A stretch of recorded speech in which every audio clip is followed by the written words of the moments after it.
Hidden within the rugged peaks of Mount Liang lies a tomb shrouded in mystery, the final resting place of Emperor Gaozong and the formidable Empress Wu Zetian, the only woman to rule China openly as emperor. This ancient site, untouched for over 1,300 years, holds the secrets of one of the most intriguing imperial families in history. What lies beneath these sealed chambers, and what do the treasures of the Tang dynasty reveal about the lives of its rulers? We'll look closely at artifacts from Tang royal tombs in the ancient capital of Chang'an in order to bring us closer to the world of Tang emperors, empresses, and their court. Every piece tells a story of ambition, triumph, and intrigue.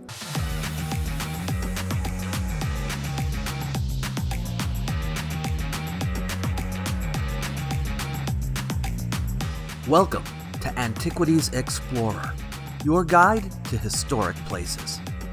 Follow us to different countries as we search for ancient artifacts. If you too wish to explore the ancient past through travel, we'll help you plan where to go, what to see, and how best to enjoy what you encounter. In this series of the AE, you can accompany Tina and me on our trek through China, homeland of the ancient Han, Bo, Miao, Di, Weiji, Jiang, and Rao. Come on, let's go! If you've been keeping up with us, you'll know we've started our exploration of the city of Xi'an, China, by visiting the imperial mausoleums of Qin Shi Huang, Han Jingdi, and Han Wudi, as well as the Qin Han Civilization Museum. In today's episode, we will visit the imperial mausoleum of Tang Gaozong and the Xi'an Museum. Xi'an, once the capital of China, is full of ancient remains that every traveler interested in ancient history must see. The Qian Mausoleum, or Qianling, as it's called in China, is the burial complex of Emperor Gaozong and Empress Wu Zetian of the Tang dynasty. It is uniquely significant in Chinese history because it contains the only shared royal tomb. The complex occupies a commanding position atop Mount Liang, about 50 miles, 85 kilometers northwest of where the Tang capital, Chang'an, once sat. Imperial mausoleums in ancient China evolved through different architectural forms, reflecting changes in resources, security concerns, and royal preferences. As we saw in the previous episode about Chinese pyramids, the earliest type of imperial tomb was placed beneath a trapezoidal structure made of compacted clay, known as a square top. This design was common during the Qin and Han dynasties. The problem with this practice was that it required immense labor and was often beyond the capacity of ordinary emperors, and these kinds of tombs were vulnerable to looters. By the time of the Tang dynasty, a more secure and labor-efficient form of mausoleum emerged, burial within a mountain, with the mountain peak serving as the grave mound. Mountains symbolized imperial majesty rather well, and the high altitude made it more difficult to access.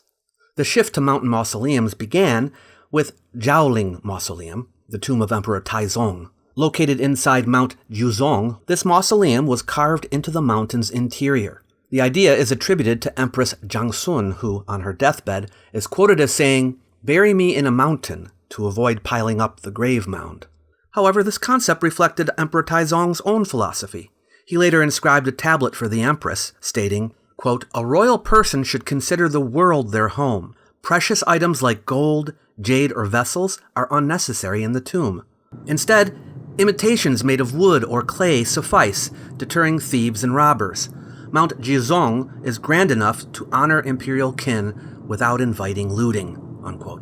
Ironically, Qianling was looted by a warlord following the Tang dynasty's decline.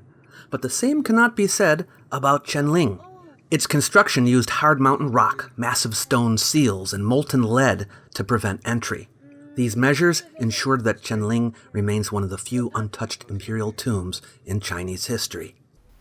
A ticket fee for Qianling costs 100 CNY, which is about 13,065 cents US. The ticket will get you access to the mountain, 3 minor tombs, and the Qianling museums.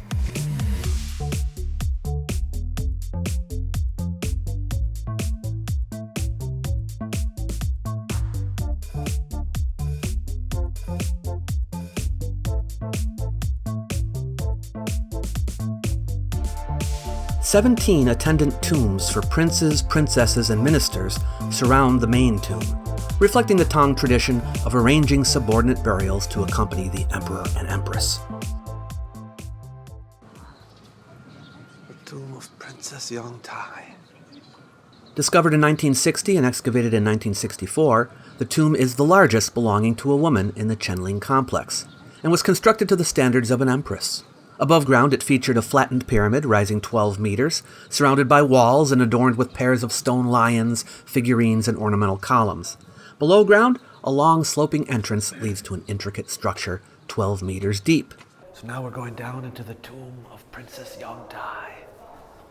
The tomb of Princess Yongtai is one of the most notable satellite burials in the complex, reflecting both the splendor and tragedy of Tang Dynasty court life. The underground complex includes a paved passageway, 6 skylights, 8 small rest chambers, and 2 main chambers. Princess Yongtai, born Li Shenhui, was the granddaughter of Emperor Gaozong and Empress Wu Zetian, and the 7th daughter of future Emperor Gaozong. Renowned for her beauty and intellect, it was said that the plum blossom lost its brilliance when she stood near it. Look at the ceiling here. Married in 700 at the age of 14 to Wu Yanji, a nephew of Empress Wu, for a time she was shielded from her grandmother's autocratic nature. Historical accounts differ on her death. According to one ancient source, she, her husband, and her brother were caned to death for criticizing Wu Zetian's lovers. It's a shame that so much has worn off. Another source claims they were forced to commit suicide for this. In contrast, her tomb's epitaph suggests she died during childbirth. Whatever the cause, her death in 701 at just 16 was a great tragedy. This is amazing. Look at these frescoes here. The paint, you can still see some of the color on the walls here. Basically what goes into the tomb paintings is this is what the family is giving well wishes to the dead person. And here we see depictions of maids of the court, servants of Princess Yongtai, and how she will be served continually in the afterlife. But what's interesting about the maids of this period is you can see them holding various things. They've got various boxes and candles and things like that. They're bringing them to the princess. They're serving her with the various things.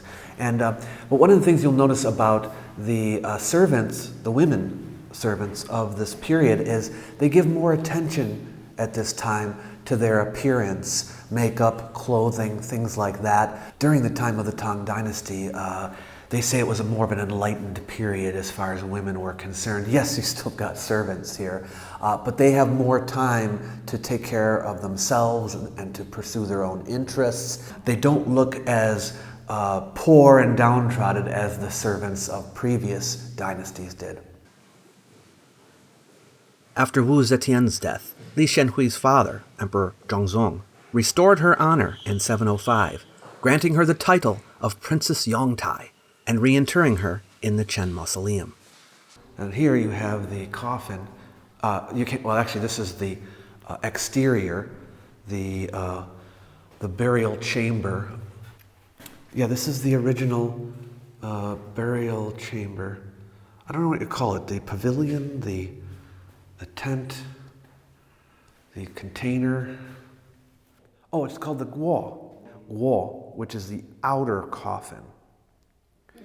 And you put the wooden coffin inside. But yeah, there's still some of the detail that you can see on it. I don't know if you can tell, but there are design patterns here. So at one time, the ceiling was painted like the starry heavens. This is the sun right here, what's left of it. And over on the other side, you have the moon. And they shone above the coffin. Although the tomb was looted, some 1,046 pieces from it have survived. Many artifacts, including the murals, are now housed in the Shanxi History Museum, with replicas installed in the tomb. But there are also many in the museum here, next to the tomb. So this is Princess Yongtai's epitaph. That's how we knew whose it was. And this is her epitaph cover. You can see it. There's a bit of a glare of the glass case, unfortunately. This is a reproduction of Princess Yongtai's outer coffin. So, we saw a little bit of the detail inside, but this will give you a better idea of what was on it. The coffin itself resembles a house, engraved with windows, with a door, and two maid figures standing guard. Glazed ceramic military officers.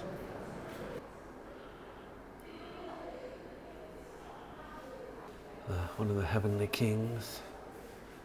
Okay, these are from the tomb of Zhang Wai, one of the prince's tombs. Again, as I said before, art really sheds a lot of light on customs, clothing, hairstyles. These murals showcase the exceptional artistry of the Tang dynasty. Among the most notable is the Meeting Guests mural, which portrays Tang officials hosting ambassadors from Rome, Korea, and ethnic groups from northeast China. Another famous mural, Polo Match, depicts 20 riders on differently colored horses, playing polo, a favorite pastime among Tang aristocrats. Prince Zhang Huai, born Li Xin, was the second son of Emperor Gaozong and Empress Wu Zetian, the uncle of Princess Yongtai. Crowned prince in 675, he was tasked with annotating the Book of Later Han. However, Empress Wu interpreted his annotations as a veiled criticism, likening her to the cruel Empress Lu of the Han dynasty. Seeking revenge, she accused him of rebellion after weapons were allegedly found in his mansion. As a result, he was exiled to Bazhou in Sichuan province in 680. 4 years later, in 684, he died in exile. Following Wu Zetian's death, his brother ascended the throne in 706, granting Li Xin a proper funeral and burial alongside his wife in a tomb at Qianling. Another exhibition is dedicated to Wu Zetian and her time. This painting is not ancient, but it's showing the enthronement of the Empress Wu in the year 690. Wu Zetian was born into a wealthy family in Sichuan province. In 637, at 14 years of age, she was selected as a concubine for Emperor Taizong, the second Tang emperor. However, after a brief period of favor, she was sidelined and endured 12 years of isolation. During Emperor Taizong's illness, Wu developed a romantic relationship with his son, the future Emperor Gaozong, who was only 4 years younger than her. Following Taizong's death, Wu and other childless concubines were sent to Ganyan nunnery.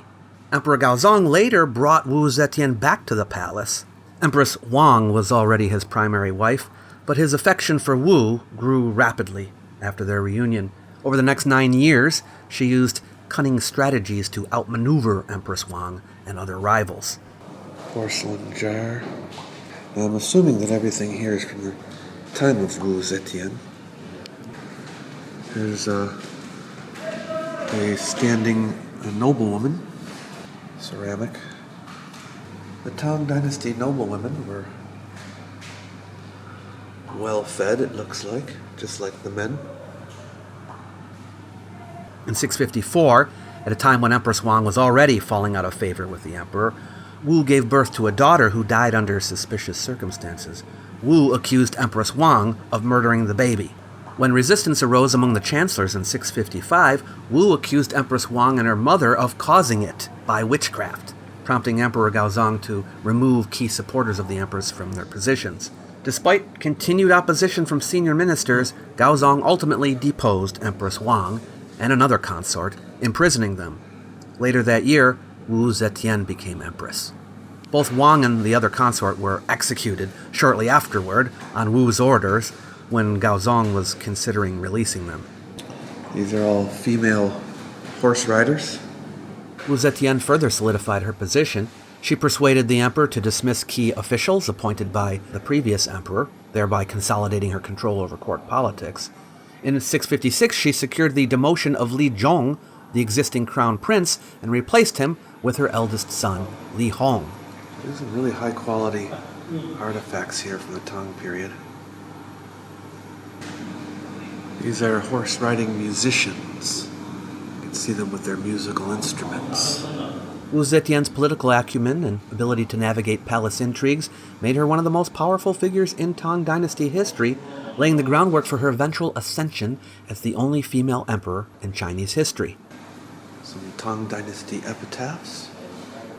You've seen some before. And they have handy photographs or engravings of them here. You want to read them? Another exhibition is dedicated to the Silk Road. During the Tang Dynasty, the Silk Road reached its height as a vital network for trade, cultural exchange, and diplomacy.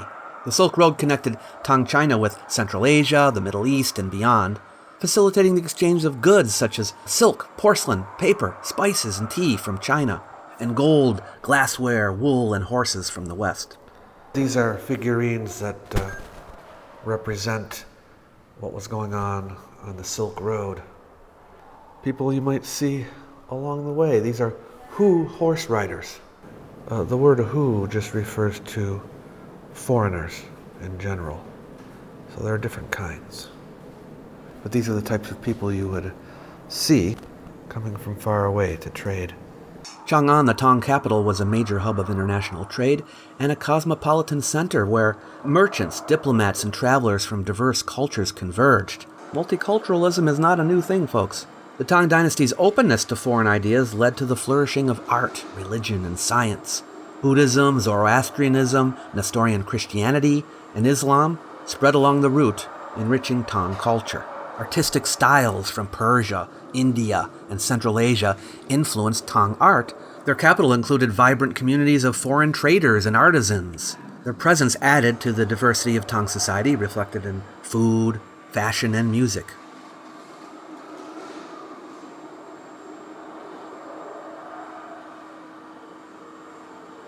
Gaozong's reign is often considered a continuation of the cultural golden age of the early Tang Dynasty.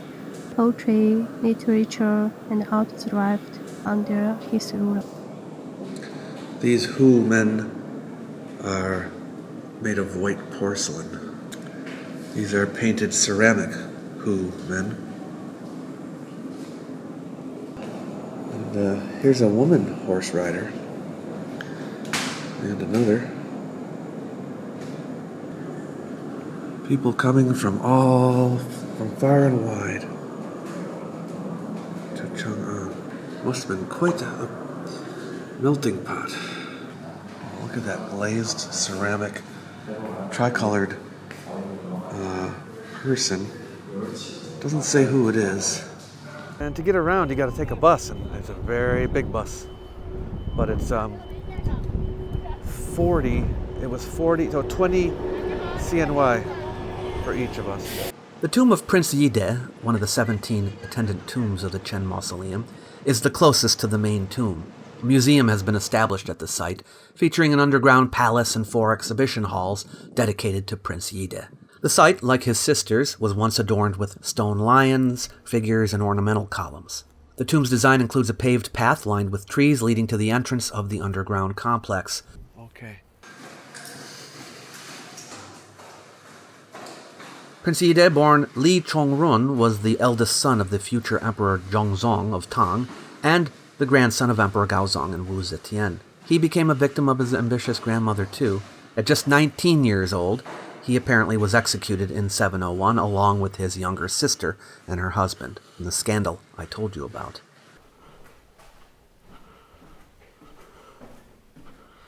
This is going really deep. Really deep. Looks like there's been some repair work here on the walls.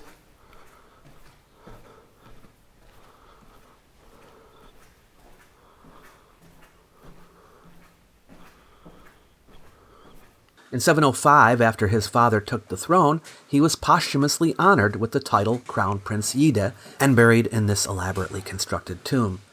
Some murals here, not in as good of condition as with Princess Yongtai. Same sort of setup here as with Princess Yongtai, the sun, the moon. But look at the blue. What are those clouds? What are the blue around the edge? Isn't that nice?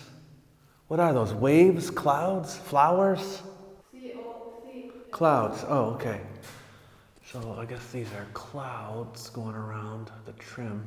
The main chamber houses an outer coffin crafted from 34 intricately carved blue stones. And here's the guo, which is the outer coffin, made of stone. I don't know if I said it was made of wood before. Yongtai's was not made of wood, it was made of stone. And you can see a little bit of the detail here. There might be a reconstructed one in the museum. We'll take a look.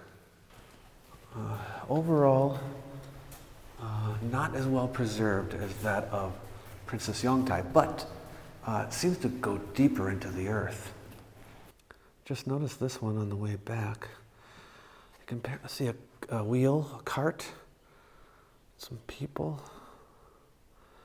It's very faded. And then here, you can see some as well, some women. Tina says that the reason why it's so cold down in the tombs is, well, at least tradition says it's because there are ghosts down here. This wall is covered in murals, but they're really faded and it's really dark in here. This here is right outside. This is this is underground here a bit. But this is showing the ground level, Tang Dynasty period. And the paving that you see here is part of the gate. And it demonstrates that, if there's any question that Prince Yida's tomb was within the actual mausoleum, within the necropolis, the imperial necropolis, this puts that idea to rest because it clearly shows that his tomb is inside the perimeter. They kind of remind you a bit of stelas from Greece or Egypt, Rome. They have sort of, when you make stelas, there's only so many ways you can make them, They're slabs, right? These stones are from Northern Wei period, Sui and Tang, and some even from a little bit later. I am not expert enough to be able to date things by how they look or by the writing. Look at the writing on the bell.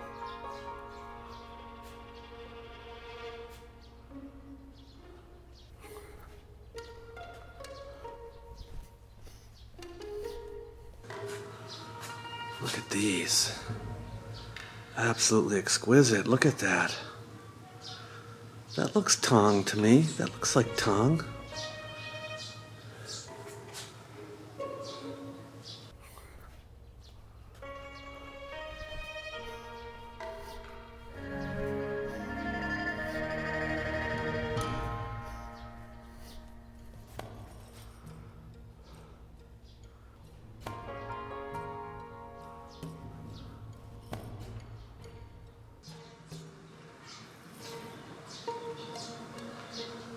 Look at the design on that. Okay, then there's a little museum for Prince Yida here too. There's the birth of Prince Yida. Artifacts unearthed from the tomb are displayed in the museum's exhibition house, comprising over 1,000 items. Some of the artifacts from his tomb. He did distinguish himself, I guess, in battle. Musicians from his tomb.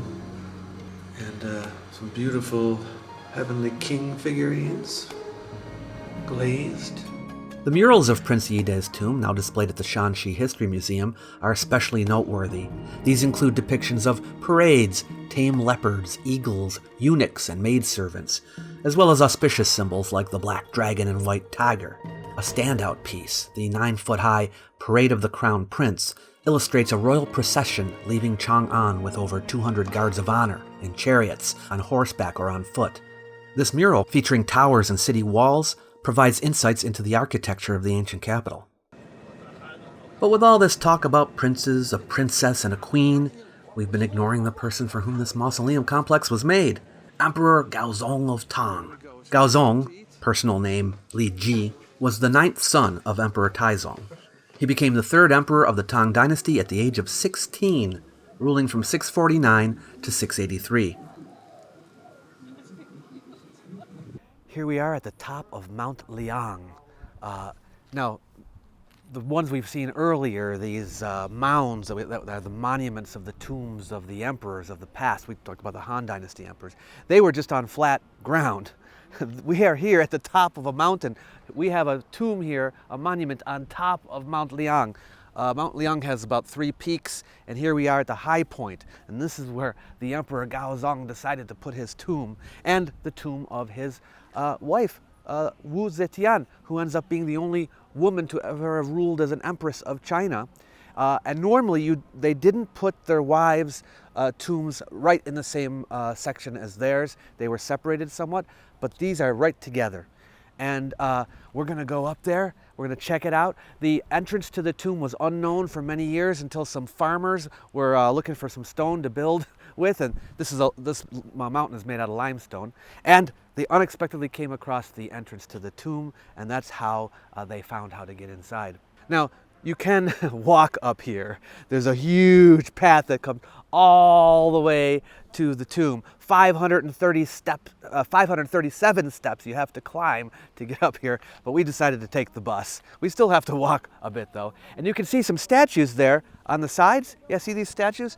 These are statues of important ministers and officials and people, representatives from other countries that came to visit the Tang, wishing the emperor well. And so we're going to pass through them as we go up. Construction began on the tomb in the year 684, and it continued for 23 years. So it took a long time for this thing to be built. Here at the beginning we have some of the horse guard. A lot of the heads are off. And then further on we get some important officials, diplomats and so forth. These statues are called Wenzhong. And the reason why they're called Wenzhong is because way back in the time of Emperor Qin Shi Huang, a statue of an actual person named Ruan Wenzhong. He was a general, famous general, General Jige, also known as, and he defeated the Xiongnu in some battles. And so the emperor, the first emperor, put up a statue of him to guard the Xiangyang palace. And then, and in future times, when anyone ever set up a statue like that, it was just called Wenzhong. In 660, Emperor Gaozong began to suffer from debilitating health issues, including headaches, dizziness, seizures, and vision loss, possibly caused by hypertension or strokes. His condition worsened over time, making it difficult for him to manage state affairs. He sought assistance from Empress Wu. By January 665, Gaozong delegated nearly all governmental responsibilities to Wu. From that point, she effectively ruled alongside him, and they were referred to as the Two Saints. By the late 660s, she was the de facto ruler of the Tang court, acting in Gaozong's name and issuing directives. Emperor Gaozong died in December 683, leaving power entirely in Wu Zetian's hands. The Red Bird Memorial Gate leads to the Memorial Garden. 2 stone stelas stand outside the gate. One, the Qijiabei, highlights the achievements of the emperor. Since the monument was erected by the empress, it probably was written by her, but the calligraphy is in the style of his son, Emperor Zhongzong. Gaozong achieved several significant accomplishments during his reign. For one, he oversaw military campaigns that expanded the Tang Empire's territory significantly. His forces defeated the Western Turkic Khaganate in the 650s, solidifying Tang control over the Tarim Basin and the Silk Road trade routes. And after a prolonged effort in Korea, Tang forces, in alliance with the Korean kingdom of Shilla, conquered the Goguryeo kingdom in 668. This victory effectively ended the Three Kingdoms period in Korea and established Tang influence over the Korean peninsula. This is the wordless memorial tablet that was erected by Empress Wu Zetian. Over across there we have another stela. That's the one extolling the merits of the Emperor Gaozong. But whereas his had praises from officials and important people all over it, this one was blank, so it was called the wordless memorial tablet. But if you look at it today, there are inscriptions all over it. That's because in later times, after the Song and Jin dynasties, tourists would come here and they'd inscribe little pieces of poetry on it. And so the legend developed that Wu Zetian, she didn't like compliments from, the bigwigs of society. She liked to hear from the regular people. and that's why you have it like this. It was Empress Wu who oversaw the construction of this mausoleum. Gaozong's final wish was to be buried on the Guangzhong plain. Wu ensured his request was fulfilled despite opposition from advisors who wanted him buried in Luoyang. Wu Zetian dispatched geomancers to identify a suitable location on the Guangzhong plain. They selected Mount Liang, Liangshan as they say in Chinese, a mountain 3,500 feet, 1,069 meters above sea level on the plain's edge. Construction involved teams of soldiers and laborers working non-stop for 7 months. Emperor Gaozong was interred here in 684. The mausoleum design reflects the layout of Chang'an, following a traditional north-south axis. Enclosed by inner and outer walls, the inner city spans approximately 2.4 million square meters and features 4 gates aligned with the cardinal directions. The entire complex originally housed 378 buildings. While the above-ground structures have not survived, many of the stone sculptures remain well preserved. Notice these statues here. There's some on that side, there's some on this side. Altogether there were 64, there's only 61 still standing. But they represent officials from various tribes that surrounded the Tang dynasty. Some people think mostly maybe representing the Tibetans, but they are showing their goodwill towards the Tang dynasty, showing friendship toward the Tang dynasty, people from outer regions and outer tribes. Now you might be wondering, why don't they have any heads? And no one really knows for sure. The prevailing theory is that there was an earthquake here that knocked the heads all off. It just seems so weird that they all would lose their heads in an earthquake, unless they were not, the necks were very, very narrow. I don't know. Another possibility is that someone broke all the heads off in some kind of symbolic gesture, but I don't know who that would be. The roughly square memorial garden once enclosed the hidden entrance to the underground palace. Well, I guess it still does.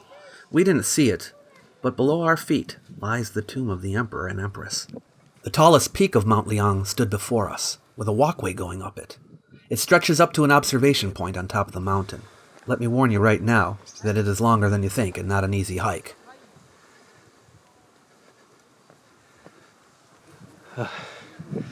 Just when I thought I made it, I see there's more. In 690, 6 years after Gaozong's death, Wu Zetian formally declared herself Empress Regnant, becoming the only woman in Chinese history to hold the title. She renamed the dynasty Zhou and ruled as sovereign for 16 years. In 705, the Qianling coup forced her to abdicate in favor of her son, Emperor Gaozong, whom she had previously dethroned. To secure herself, she renounced the title of empress and requested to be buried alongside Gaozong as his queen. Gaozong agreed to her terms. The mausoleum was finally completed in 707, 23 years after it was started. Well, the paved part's about to end.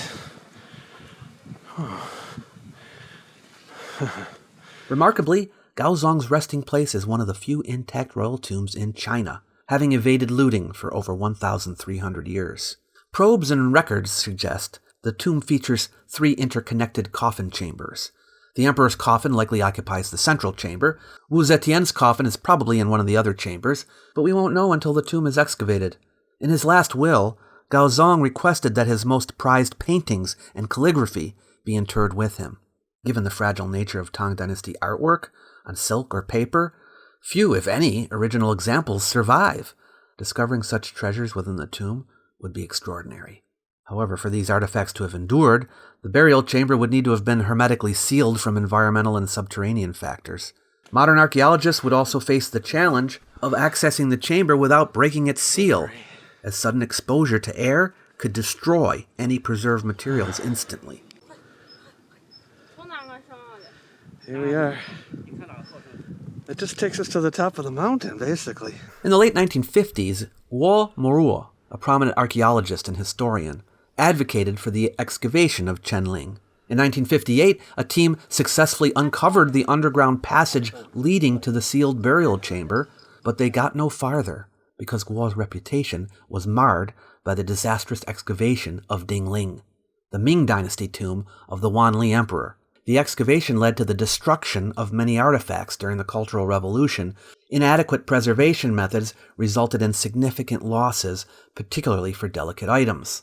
While modern archaeological techniques have advanced considerably, overconfidence in handling unknown conditions inside Qianling still poses its own risks.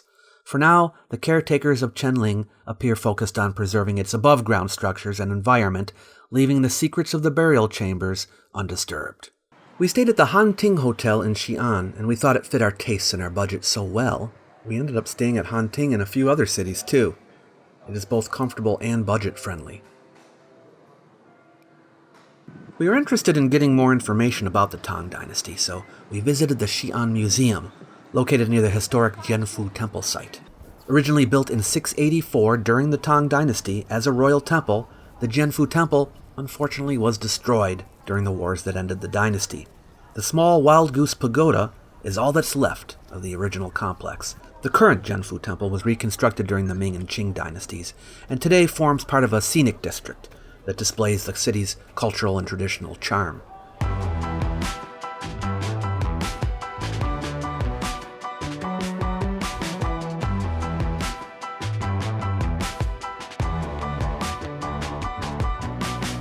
Entrance into the museum is free, but you do need to make a reservation ahead of time on the museum's WeChat account.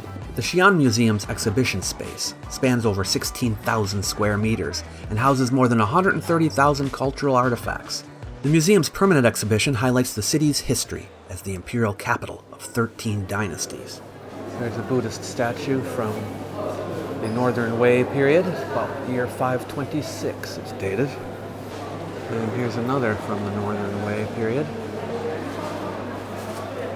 These are all found in Xi'an, so these are all locally made. Look at this stone carving, also Northern Wei dynasty. This is a pagoda style, pavilion style pagoda. We're looking at pre-Tang artifacts, just before the establishment of the Tang dynasty. So all of these are Northern Wei dynasty.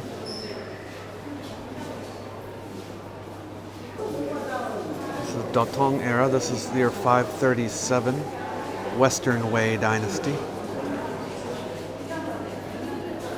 Look at the intricate work here.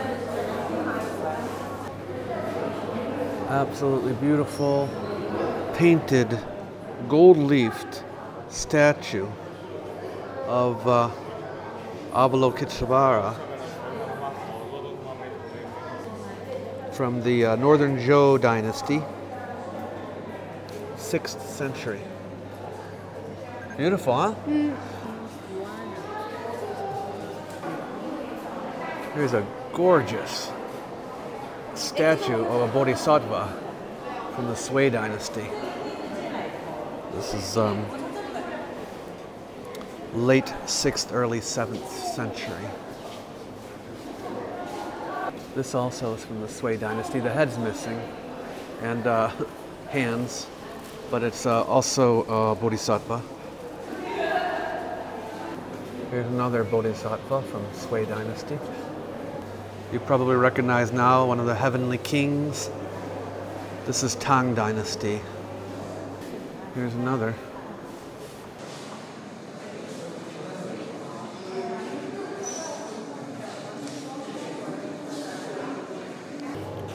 Tang dynasty, a coffin-shaped reliquary with mythical creatures on it. Okay, now this is interesting. It's a Buddha statue made of iron, found here at Xi'an. It's from the Tang dynasty. Here's another Buddha from Tang dynasty. Huh? Oh, Amitabha. Oh, Amitabha. Yeah. Amitabha, that is. This is cool. It's a map of Chang'an in the Tang dynasty. Has all the temples listed at the time. This is taken from a source called A Study of the Streets and Blocks of Two Capitals in Tang Dynasty. A lot of temples. A lot of temples. Yeah, a lot of temples. Look at this. Actual model of the city of Chang'an in the Tang Dynasty. You get close, you can see some of the buildings. Very dark in here. That's why you see a flicker. Here's is this the Tang Palace? This is the palace, I think, of the emperor.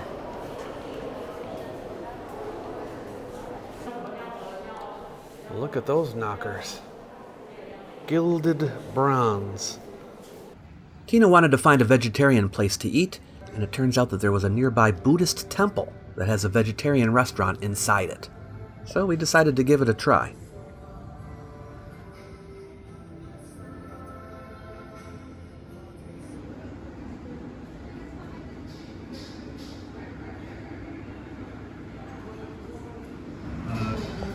Ting took me to a vegetarian restaurant, and this is the appetizer. It's peas with blueberry topping.